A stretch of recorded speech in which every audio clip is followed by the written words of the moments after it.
Hi guys, I'm Celine. I'm here to help you becoming architects, and today I'm going to talk about a famous architect which is Junya Ishigami. Maybe you don't know him yet, but I want you to discover him because for me when I found him, it was at an exhibition and it was really impressive, you know.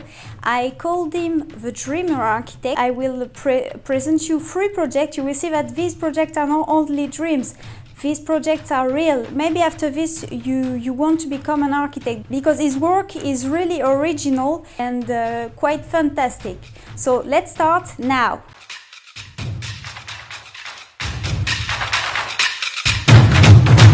To present you the 3 projects of Junya Ishigami, I will use a book he wrote after his exhibition at the Fondation Cartier.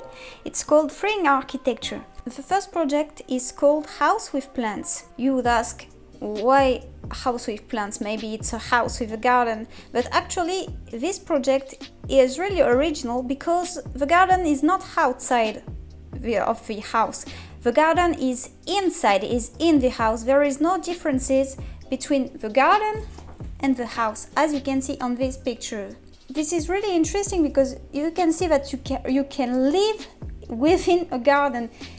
And it's kind of a childish and a very interesting idea. I don't know actually if many architects have made such things.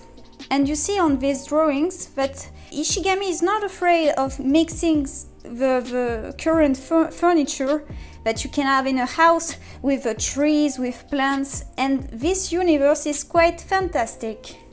And so you can take your breakfast and all around you there is some plants. You can put your shoes here. That's really funny.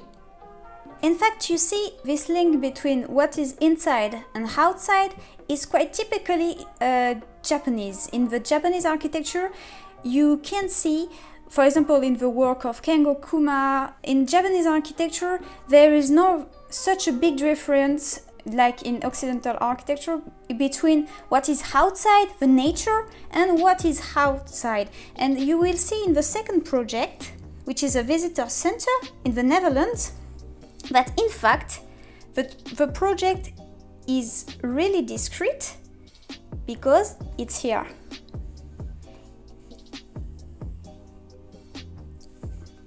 If you my hand, so maybe you think this is not a project, these are only lines, but actually it introduced these simple lines as a simple object, and it's a really strong concept. As you can see, here was the actual building and the project is here. It's quite abstract, as you can see. And from the outside there is quite no project at all, only this white line is visible, but the project is composed only of glazed walls, and so it quite disappears in the nature. As you can see, there is no pillars, and it's amazing because as an architect you may wonder how can glazed walls can bear this roof. And when you are inside the project there is an ambiguity. Still this ambiguity between what is outside the nature and the inside, because you see you have this particular view. This is kind of a screen on nature, but you feel like you are in the nature, so it's quite ambiguous, and it's really I think when you walk inside this space it's really interesting. And this is the end of the project. The form finished with this angle, and it's quite weird, you may say, because there is a stair here, gives access to quite nothing, but actually you can see that the project is not ending at this corner. The project continues with these quite abstract lines, and this is also a powerful concept. Architecture continues in the nature even if it's not useful, even if it doesn't serve to anybody, because actually this is only a wall. And the third project is a workshop for students. it's called Kate Workshop, and you can see that on this model that this project is really amazing because of a multiplicity of pillars here. And in fact, Ishigami explained it. He wanted it. He want all these pillars as a forest, as you can see. And actually, when you see views from the inside, it's exactly what he obtains. And this is really this project is really interesting because there are no walls. The space is completely opened, except with these pillars. And these pillars permits to create different spaces, small spaces within these opened spaces.